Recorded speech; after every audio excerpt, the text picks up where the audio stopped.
Okay, what we're drawing here, what we have is a Sprague clutch. And like a lot of things, I wish I had one to show you, but this is an inner shaft here. As it rolls in this direction, the roller on that ramp gets tighter and it grabs, it'll drive. You see these a lot of times on automatic transmissions and the older ones especially, and they work fine.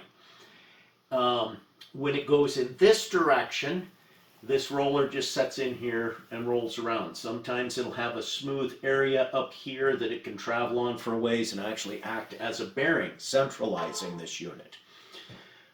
But what you have that's a bad application for these, and I see this in a lot of industrial equipment, they will use these as a backstop in a gearbox. And this will be rigidly held on the outside inside of the gearbox and rigidly held on the inside. If the gearbox goes back and forth all the time, it's not a problem. What happens, and you'll see these on conveyor belts, and it's a major safety issue actually, but they don't seem to like to fix it in the engineering world. What happens is right here, because this unit spends all of its time going in this direction, it's always conveying material up. And what it's supposed to do is when there's some kind of a problem in the system, motor shuts down, the emergency is pulled, it's supposed to immediately stop it.